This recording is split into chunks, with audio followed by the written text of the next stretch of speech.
For us, performance is a very high priority. And so we pay attention to any new architecture features that would help with performance. Take a step back and say, okay, not only are these AI processors the best way of getting performance for a reasonable cost, but they offer us new ways of considering how we might formulate the problems that we're solving.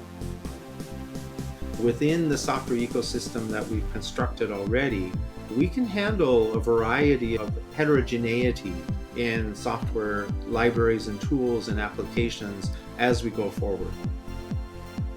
From Orion X in association with Inside HPC, this is the At HPC podcast. Join Shaheen Khan and Doug Black as they discuss supercomputing technologies and the applications, markets, and policies that shape them. Thank you for being with us. Hi, everybody. It's Doug Black with the At HPC podcast with Shaheen Khan of OrionX.net. And Shaheen, today we have a special guest, Mike Heroux. He is a senior scientist at Sandia National Laboratories, and he's scientist in residence at St. John's University in Minnesota. He's been with both of those organizations for more than 25 years. Now, directly relevant to us, Mike is the Exascale Computing Project's Director of Software Technologies. And while that project has been completed, Mike's software work has continued to receive funding. And by the way, earlier in his career, Mike was with SGI and Cray. His focus is on all aspects of scalable scientific and engineering software for parallel computing architectures. So, Mike, welcome. Thank you very much, Doug. Happy to be here. Great to be with you. So you've worked on supercomputing software for decades. Share with us some thoughts, if you would, on the distinctions of developing applications for supercomputers. Yeah, I think probably it's not a difference in a kind of binary sense, but it's a difference in the degree of attention we pay to the computer architecture and the devices and the connection of those devices to each other for the purposes of getting as much performance as possible out of the computer. Certainly people who develop mainstream software don't want their software to run poorly or slowly, but for us, performance is a very high priority. And so we pay attention to any new architecture features that are being added to a system that would help with performance. We pay attention to algorithms that could run faster or be more robust in the presence of parallelism and offer new ways of solving problems that couldn't have been solved before.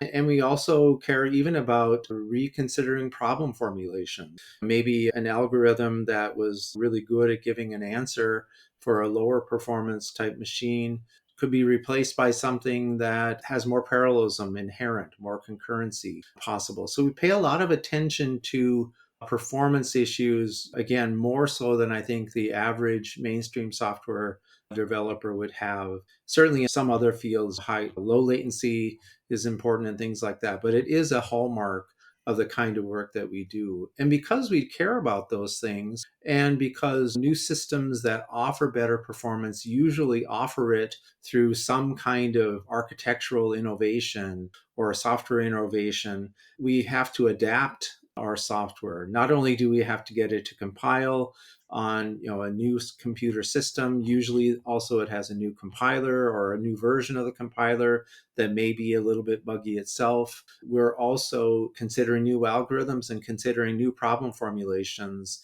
And so all of those things lead to, I think, why we often call this the bleeding edge, in that a person who works in the high performance computing field, if they want to go from point A to point B and they see a path to get it through their own work, they're often disrupted because there are impediments that arise due to software or architecture features that they didn't foresee.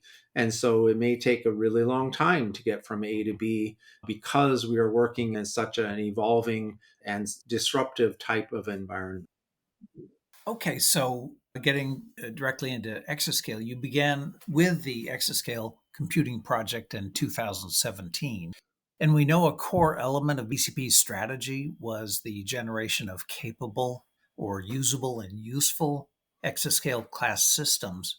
So what were some of the key challenges of your project work for ECP and developing code for a system just massive in scale as Frontier, or all three systems?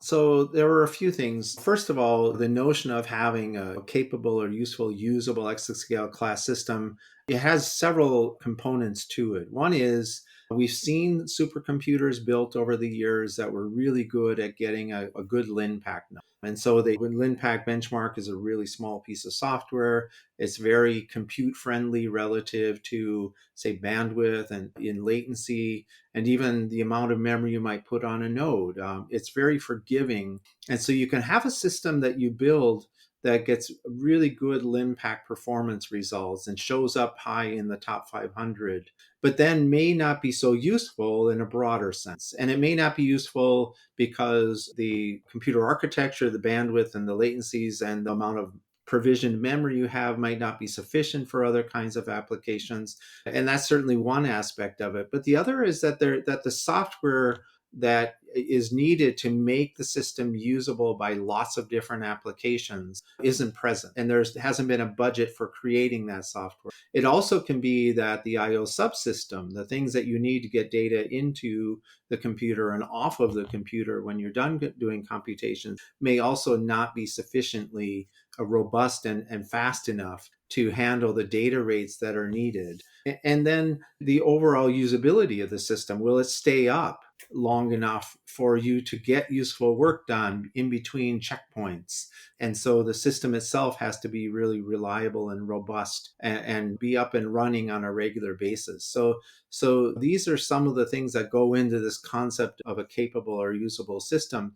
The role of software technology, the effort that I led for ECP, we had roughly 250 scientists working on the libraries and tools within the software technology area. The distinction between that work and the work that was being done in the application space is our work was intended to be reusable software, stuff that other people used, not just ourselves, and could be used in a way that was scalable in the sense that many people could use. And so we had the role of building libraries and tools that would help the application teams. If it's a performance tool, would help them get insight into performance bottlenecks, things that might be inhibiting their scaling.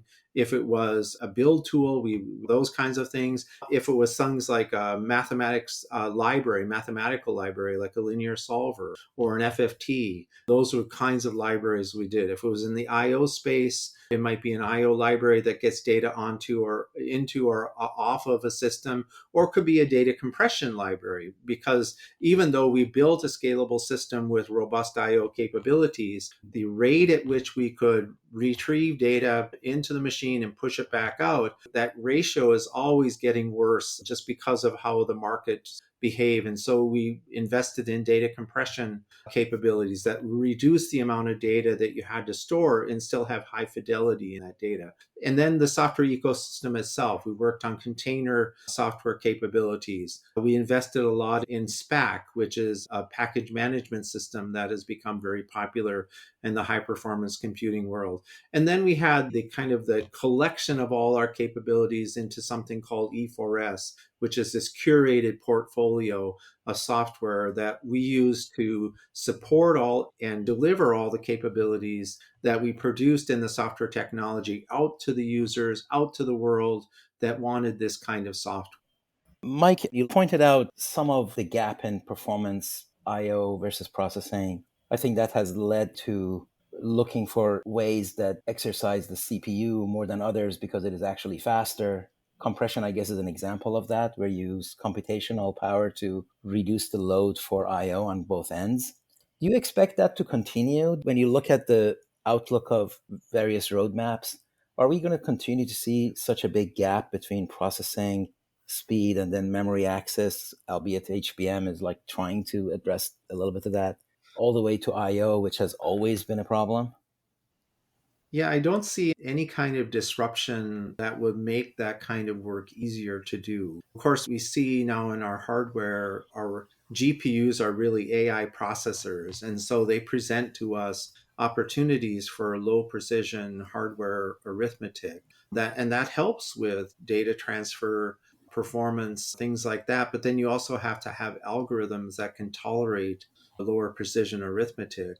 And that's an area of study. And so to the extent that we can revisit the implementation of our algorithms or consider new algorithms that can operate at lower precision, we can make some progress in that space simply by having fewer bits to transfer, per numerical result. So that's one way. But beyond that, I don't see us necessarily getting at this kind of growing trend of memory performance versus compute performance and IO performance versus memory performance versus compute performance. I don't see us fundamentally changing the challenges in that area. A related topic is heterogeneity. Yeah. HPC community is eager to try whatever can make things go fast, and we'll figure it out, and we have sufficient technical depth to do it. When it goes over to the commercial enterprise side, the appetite for that is a little bit less, but then we are seeing the advent of AI drag them into the accelerator world in a way that exposes that complexity. But there's more heterogeneity where that came from, Yeah. including like emergence of quantum computing, let alone accelerators of 20 different varieties. What are the labs doing? What is the Exascale project doing to bring all of that and simplify that? So a few things, and ECP accelerated this, but more than a decade ago, we foresaw the need to be able to write portable, high concurrency software, meaning that we needed to be able to express concurrency at a loop level in a way that could be compiled to current existing heterogeneous systems and to future systems. So to be very concrete, I'll use one example. There's an ecosystem built around a project called Raja at Lawrence Livermore National Labs. There's another one that started off at Sandia. I was part of the original efforts, but has also expanded now to include lots of other laboratories and other organizations well beyond Sandia, and it's become a community software project. And so I'll talk about COCOS because it's the one that I know best and seems to be more broadly used. But the basics of COCOS are it allows you to express a parallel for loop, a do loop in Fortran, a parallel reduce, which is like a dot product, and then a parallel scan algorithm, which is like a dot product with intermediate results. It allows you to compute in parallel algorithms that are otherwise not possible to do in parallel. That's really cool computer science stuff. But anyway, it does those three kinds of loops and elaborate versions of it in a way that it can be expressed by the programmer, say a computer scientist or a chemist or a physicist who's writing code, in a way that exposes the parallelism, exposes the concurrency, but doesn't tie it to a specific type of compute processor. And in particular with ECP, NVIDIA GPUs were around. We used them all the time to do development, and we made sure our software worked on that. But we are also targeting GPUs, accelerators from AMD and Intel. And we had to write our codes in a way that were portable across those three target architectures, in addition to using ARM CPUs, vectorizing CPUs, and with an eye toward the future to data flow machines that are emerging in various settings. And so a lot of the work of ECP, especially in my area in the software technology with reusable libraries and tools, was done with this mind that we need to have portable performance across all these different systems. And so we've done that. The software stack that we provide is portable across all of these different architectures and is performance portable and allows, let's say you have a particular hotspot and you need to get the most out of that on a particular GPU device, you can do it in a way so that only that special kernel needs to be written in a custom way. And the rest of your code that needs to work pretty well in parallelism can still be done using these portability layers. And so that's a big part of what we've done so far. So that's part of the heterogeneity story, is that portability across the existing GPU architectures from NVIDIA, AMD, and Intel is a big part of it. ARM processors, emerging data flow types of processors. Now, you mentioned quantum. Quantum is a very different type of processing device. From our perspective, at least from a software stack perspective, we view it as another attached device with a different instruction set architecture architecturally in terms of software, we already know how to handle that. We already handle GPUs as discrete devices. So it's not a fundamentally brand new thing in terms of software architecture. Of course, what is truly unique is the kinds of algorithms that you want to implement for a quantum device. And then what is the programming language that you're going to use and how do you compile that code? That's all emerging as we go. But it's not a fundamentally different software architecture. And so we're confident that within the software ecosystem that we've constructed already, we can handle a variety of heterogeneity in software libraries and tools and applications as we go forward. So, Mike, looking ahead, we hear about OLCF6, the next generation of leadership systems at the labs. I assume there's a lot of direct relevance in the work you did for ECP with OLCF6, but maybe not. Or are there areas where new work will have to be done?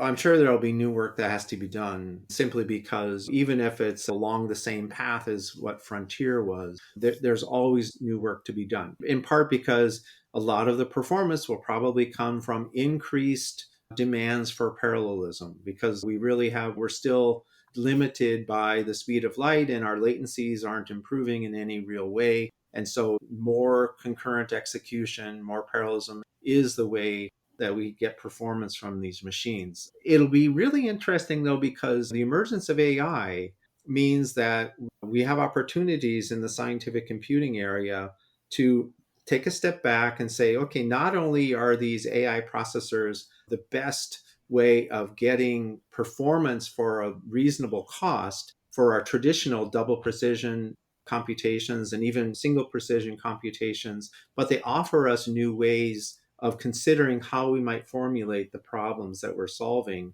to take advantage of inference engines as core components of how we do scientific discovery. So we may, and in fact, this work's been going on for some time. It's not brand new, but I think it will grow. And so what we will see with OLCS6, because I don't know any details about it, but presumably it's going to have some kind of very rich AI type processor in it. And we will be able to utilize those to build up novel approaches to solving scientific problems using deep learning formulations of the problems that we're trying to solve. What comes with that is how do you know that your answer is right? All these kinds of things. But part of that is just building a level of comfort with AI capabilities. And part of it is building in more validation and verification types of approaches so we can detect if our inference engine is not doing a good job or has gone off the rails. But those are some of the ways that I see things changing going forward. The other thing that I see changing going forward is that I think the distinction between what's an on premises, on site computer versus what's a cloud system, say the difference between AWS and Frontier. Right now, those software stacks and the interfaces that are used to do something on AWS versus Frontier are pretty different. But I think over time, especially in the next generation of large scale systems, again, I have no special knowledge, but I just see that there are market forces making this not only possible, but really an essential thing is that the APIs that we're using on prem should be to the user nearly indistinguishable from what we use in the cloud, or at least we want to move in that direction because our users, the application teams that are trying to solve scientific problems, are going to expect that if they do something in the cloud and they have a workflow, they have a set of scripts and workflow management tools, that they're also going to be able to use those tools on a system at a leadership computing facility in a way that is nearly identical, or as nearly identical as possible.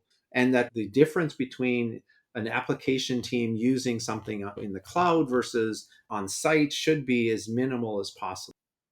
Do you think, Mike, that would present some challenges in what you alluded to early in our conversation, the fervor for performance almost to the exclusion of portability and maintainability? That's a really good point. However, at the same time, we have seen use of containers. We don't see a degradation in performance. And in fact, while maybe the latest GPUs are hard to come by in a cloud environment, GPUs are there. and performance is real. And we see our application teams going on to these cloud-based services and realizing really good performance. And so we can take our software and we can compile and run it in the cloud in a way that doesn't compromise performance, especially compared to how things might have been in the past. Have there been any actual tests to see, here's how I'm using cloud XYZ, and here is what I would do on-prem in a traditional HPC-oriented performance first kind of a model? Yeah, I can't point to anything specifically, but I've seen a lot of anecdotal evidence that Mhm. a person can expect pretty good performance from a cloud-based system if they provision it ahead of time with a good network setup. Yeah, and in fact, I think Yeah, if the config has to be there, yes, yes. exactly. The configuration has to be there. In fact, and maybe we'll get to this, but one of the things that's emerged at the very end of ECP is this high performance software foundation, HPSF, which Yes. I view as a very important signal of the relevance of high performance computing to the broader industry and non DOE, non governmental marketplace, and that they care enough about high performance scientific software that they're interested in having a foundation that supports open source software focused on high performance. And so I think we're seeing a market trend that introduces both the demand for high performance and the tools and libraries that can provide that for the user community. So I foresee that the distinction between cloud and on-prem in terms of performance and capabilities, the distinction will disappear over time.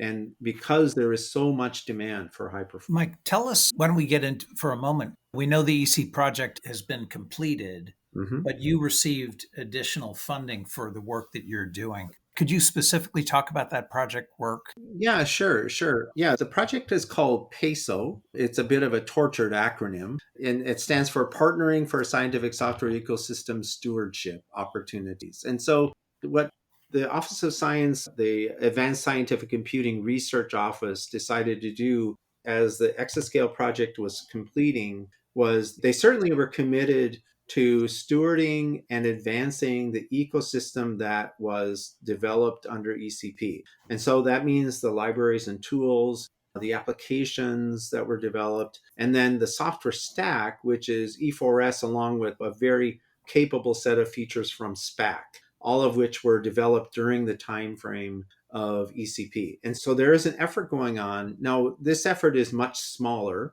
than what ECP was. ECP was, it measured, I think, roughly $1.8 billion. It was often quoted total project budget. The efforts that we're talking about here are in the tens of millions total of budget, so much smaller budget. But at the same time, we're trying to organize ourselves to leverage other activities that are going on in the scientific ecosystem. For example, PSF is now up and running. I mentioned E4S, one of the products that is supported by the PESO project. So I'm the PI, along with Lois McInnes, of the PESO project. E4S is our primary product, but we do other things as well. But it's our this. Remember, E4S is a scientific software stack. It contains programming models, things like support for MPIs, for COCOs, for Raja, for the math libraries, for HPC Toolkit and other Tau and other kinds of performance tools, IO libraries like Audios. And now all of the teams who are developing these products are getting funding from other sources, but we pull it all together and we do quarterly releases of E4S. So we curate the specific versions of those libraries and tools, and we make for a robust software stack that application teams and library development teams can depend upon as being reliable, robust, portable, available on all the leadership class systems, available in container environments, available in the cloud and AWS, Google Cloud. And so we're working on this full set of available software that can be used. And so that's what we're doing in post ECP. Would we like a bit more money for doing that? Yes. But we're able to make reasonable progress even as it is. Also, part of this effort is something called CAS, the Consortium for the Advancement of Scientific Software. That is an umbrella organization that's pulling together the PESO team and a bunch of other teams that are doing libraries and tools work under a single aggregate umbrella. And so we're evolving the approach that we're using, develop and support scientific software, and exactly how this organization or this collection of organizations is going to go forward is itself still evolving. We're still establishing the charter and the bylaws for how how this consortium will work. But we're making reasonable progress and we'll keep plugging away at it. We hope for a large mission driven type of project coming to DOE, maybe with around AI for science and things like that. We see that in the news. And so I think if something like that comes to the laboratories, then I think that gives us additional resources to further sustain and expand the software stack as we go. But we'll see. We'll see how it goes. Right now, we've got funding, we have people, we have the opportunity to carry things forward for the next several years. Peso itself is a 5-year project, and we're working on it every day. That's excellent. I think this attention on the software side of HPC in general is just a gap that continues to be a gap and needs attention. So it's great to see it. Where do you think, including the projects that you are leading, as well as what the rest of the industry and the community is doing, where do you think we are in terms of that kind of portability and performance across multiple GPUs? Is that a solved problem at this point, or is this still a problem if somebody's code is really optimized for a GPU and then you want to move it to another? Yeah, we're not anywhere close to all the way there for sure. I do think that I didn't mention OpenMP. OpenMP has this so-called target offload functionality. It's still being made rigorous in terms of its capabilities. There's some code from within ECP that relied upon it and had some struggle, especially towards the end. But it still remains a viable approach. Of course, there's OpenACC. There are other approaches. There's CUDA, there's HIP, there's SICL, right? There are all of these kind of Hmm. vendor connected approaches to doing parallel computing. Again, I think Cocos is a really nice model for getting performance portability in a way that's pretty practical, but it's also heavily templated C++. Not everybody wants to Right. build that awareness of C++ syntax. So there are other programming languages like Julia, for example, where there are quite a few libraries that are run well on GPUs, but we're really far away from having portability in a whole bunch of software. But it's an essential thing, I think, going forward. During ECP, we'd hear from people who are running a compute center, say for weather prediction or other types of really important computations. But their software stack is still focused on the CPU. They don't Mm. have an investment in the redesign that would be required to take advantage of GPUs. And so they may have a 2 megawatt compute center and they can't really increase their power budget. And so from generation to generation, the software stack is still CPUs. So they can get the latest CPU clusters, but they're not seeing that tremendous performance improvement or energy efficiency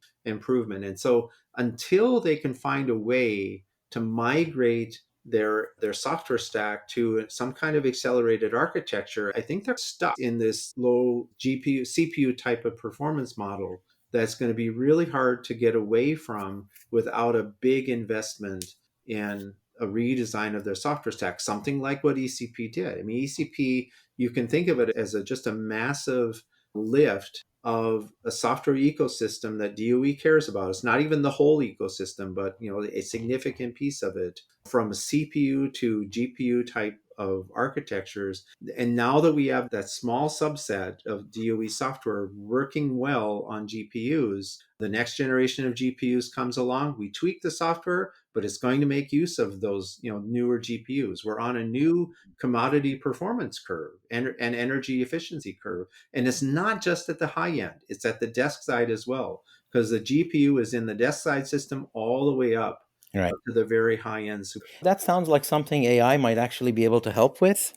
Yeah, I think so. There's a real possibility that we can get some assistance from AI to transform the software stack. Of course, as I tell people, should I move to GPUs or not? And my advice has always been don't do it. until you absolutely have to, because the longer you wait, the more stable the Easier. ecosystem will be around GPUs, and the more tools there will be available to you to do the process of transformation. So my answer to almost everybody is don't do it.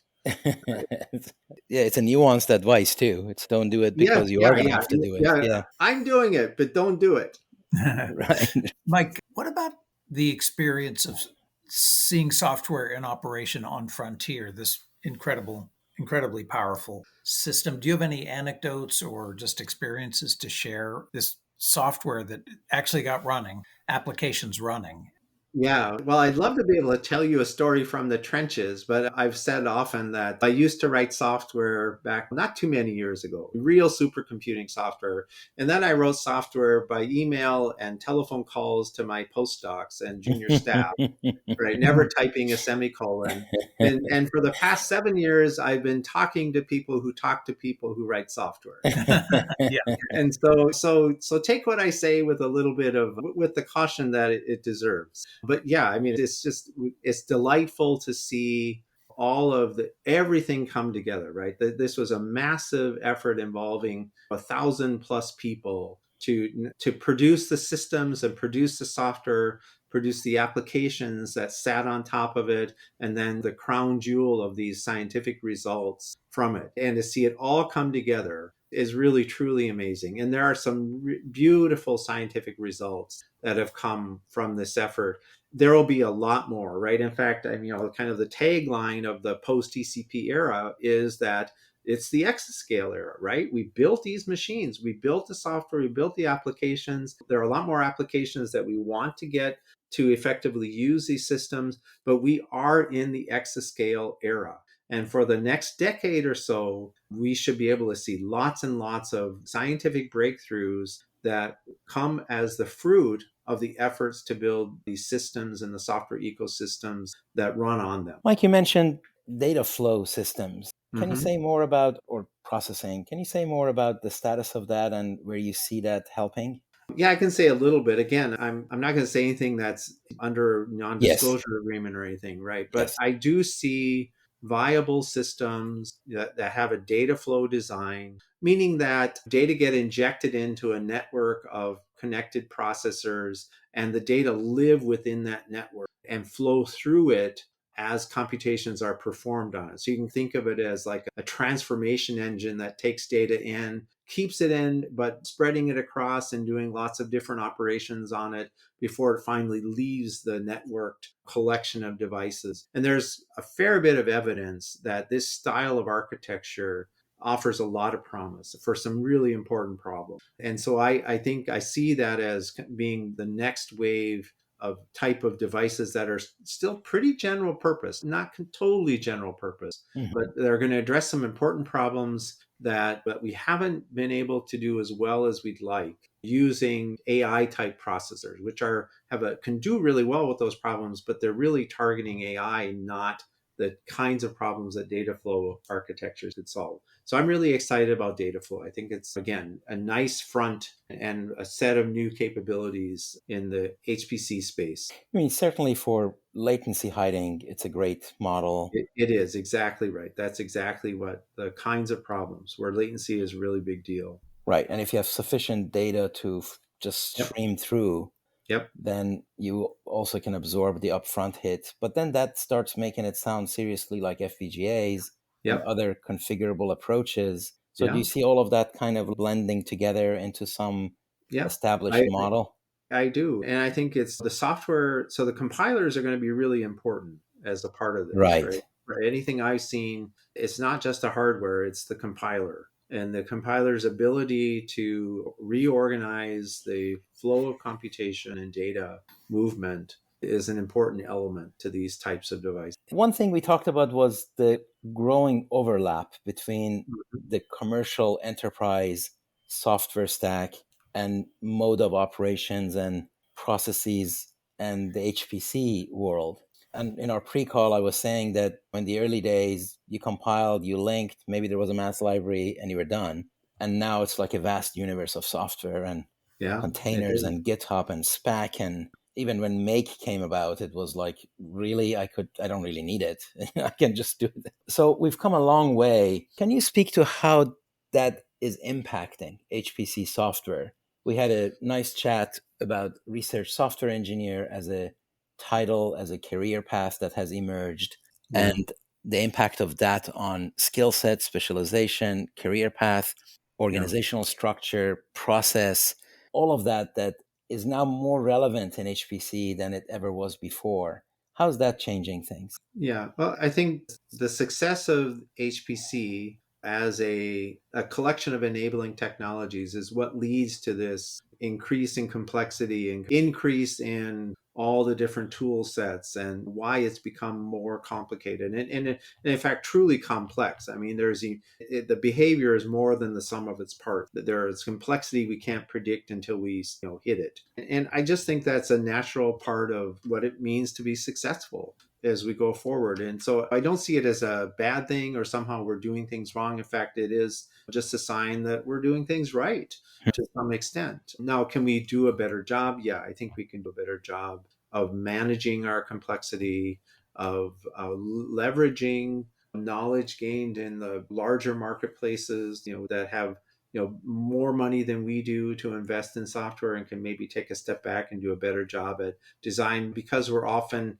we're racing against the clock to produce these new systems, to get performance from them. We have to go quickly rather than invest in things that are for sustainability. I think we've done a pretty good job with ECP. ECP was many of the team members, people who worked on the exascale computing project, remarked saying that this is the first time I felt like I could work on my software and the testing and make sure it was really robust as a part of the work I was doing to make it available to my users. And so we hope that kind of availability of time and funding will continue as we go forward post ECP so that we can make better products, better tools, and make them available to more people. And that's certainly part of the ambition for E4S. What we're trying to do with E4S is providing this curated stack so the users of E4S it's available. In many instances, it's already installed for them. And so they can just point to it and build their application on top of it. If they want to rebuild and customize some library configurations that they want to use, they can do that as well. And then we also provide things like build caches that will allow you to suck in a library that was built once before for you. And if you need to rebuild it again, well, the binary for that build is already available. And we see compile and link times go down by a factor of 10. Wow. So there are lots of ways that we're able to improve the user's experience by focusing on this curated software stack, along with what the vendors provide and along with what application teams pull in from other software providers or the open source community. So we made a lot of progress. ECP changed the culture I think, for DOE in terms of investments in scientific software, viewing software as a facility, not as just something that we do on a way to delivering a computer system. I think that attitude about scientific software is persisting beyond ECP. That's excellent. That's excellent. Let's touch on AI just a little bit more. It is bringing its own software stack to the fore, right? That's And right. even some of what appeared to be an app is now becoming its own sort of part of the tool chain, including LLMs and SLMs and other forms. To what extent, I mean, you mentioned that HPC guys having enabled it are now actually using it too. I think it's going beyond precision. How do you see all of that evolving and be like internalized by the HPC community? Yeah. So first of all, I'm jealous because the amount of funding that's available Yes. for producing that software. There's one statistic I saw from IDC where the estimated investment in AI high-end systems would be 300 billion a year this coming year versus 10 for traditional modeling and simulation. So a factor of 30. Right. To me, that says a few things. One is if the AI community is interested in solving a problem, they're going to do it better, faster, and a lot more expensive than what we can do in the scientific computing community. And so we should just let them do that. Well, let them, they're going to do it anyway. Right. But we should respect that they're going to do that. And we should then try to leverage that as best we can. So wherever we can leverage the investments of the broader AI community in the scientific community, that's a good thing. Hmm. Right. And then we should look for, well, where are the gaps that they're not paying attention to, either because it's an opportunity cost, they just have other things that are more higher priority, or something they don't care as much about as we do. We need to invest in those spaces and then leverage what they're trying to do. I view the emergence of AI as being this dominant market capability or potential as a really positive thing. I think we're just, high performance computing community has always been parasitic in what it does. After the Cray days, the Cray vector multiprocessors, right? Since then, we've utilized mass market components and pulled them together in a way that makes for high performance computing. So clusters were that way, GPUs were that way, GPUs that are really AI devices are that way. And so we've always taken what the broader computing community has produced and said, we can take that and synthesize it and use it as the foundation for what we do. And also, we're a healthy parasite. If you want to carry this analogy a little further, Hmm. we're a healthy parasite in that we do something helpful to the host that we're connecting to or attached to, and that we say, if you tweak this little bit of a feature in your system, you could get better performance from it too. We've noticed, right? We're trying to Hmm. get high performance out of your devices. If you organize your memory this way, or if you rearrange or change something aspect of your system, or improve your compilers in this way, you too can get better performance. And so I don't know, that I view that relationship as being something very interesting and valuable going forward. I'm excited about the advent of AI as this huge market driven set of activities. So more reason why the focus on performance is a good thing. Yes. Yes. Because we are willing to do anything to get it.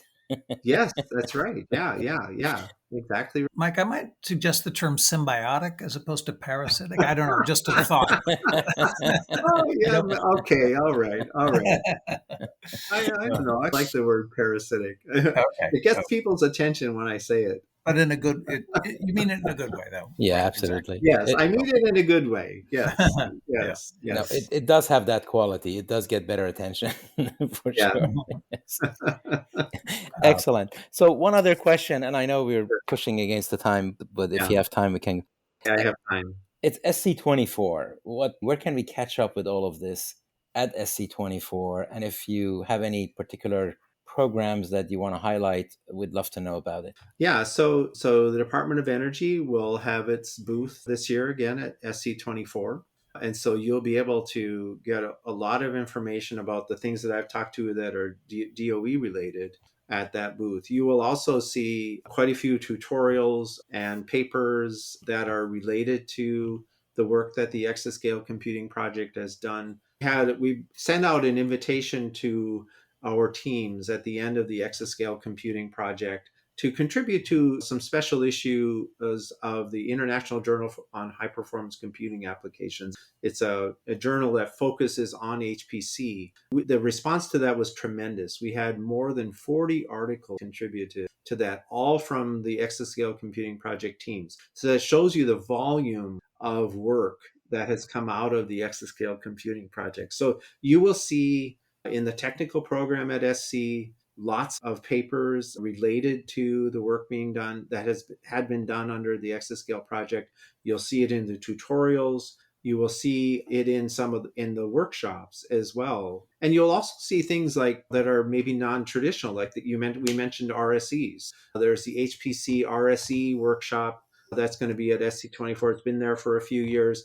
Certainly the people who organize that don't think of themselves as ECP people, but I believe that the Exascale project helped reinforce both the importance of that kind of work and also fed in skilled people to that community, and that effort will persist. And so in addition, of course, at SC24, you'll see a lot of the impact of the work that the Exascale project did in the scientific results and in the beautiful graphics that other people will be displaying in their booths on the exhibit floor. So I think you'll see a lot of impact from what ECP did at SC24. Well, we're certainly seeing a lot of news coming out of the Office of Science Yeah. about these applications Yeah. in action. So yeah, we'll certainly look forward to that at SC in November.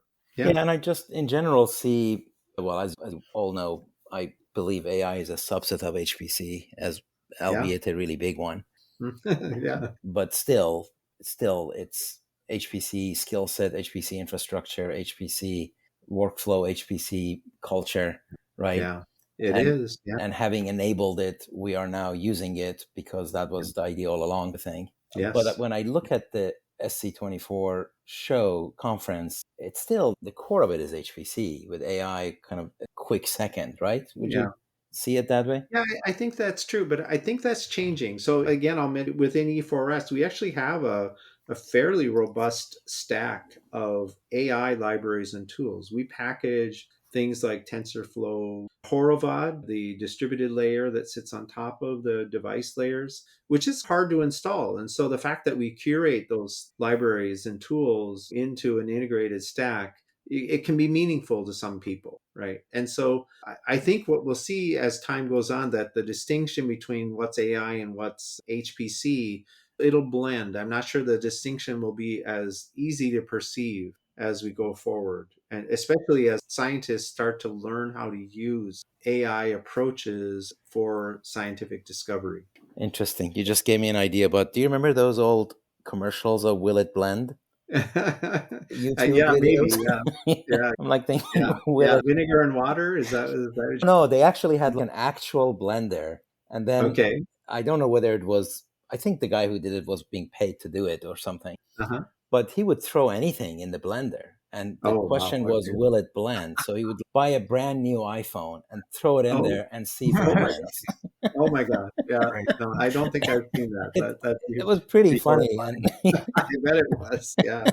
Yeah. anyway, one more thing I need to take out from this. Yeah. There you go. There you go.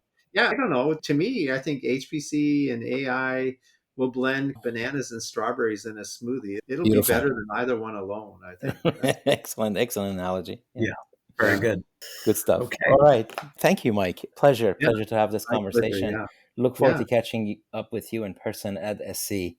Yeah, I'll be there. And I will be retiring from Sandia on October 1st. And so Oh, I will be at SC, but I'm still working out what my next arrangements are. They're almost in place, but I will be moving into the kind of consulting phase of my career. I will still be involved in the PESO project, that's for sure, but it won't be as a Sandia staff member. I see. Well, congratulations. Yeah, I'm looking That's forward amazing. to it. Yeah, I've been at Sandia for more than 26 years. And so it's time to work a little less and still be engaged and do the work only the things that I want to do. You get to be more picky. Yes, Nice. I get to be picky. Exactly. Congratulations on that. Yeah, thanks. Okay. All right, Mike. Thanks so much for your time. You've been a great guest. Yeah, my pleasure. Thanks for the opportunity. I really appreciate it. Take care. Thanks a lot. That's it for this episode of the At HPC podcast. Every episode is featured on InsideHPC.com and posted on OrionX.net. Use the comment section or tweet us with any questions or to propose topics of discussion. If you like the show, rate and review it on Apple Podcasts or wherever you listen. The At HPC podcast is a production of OrionX in association with Inside HPC. Thank you for listening.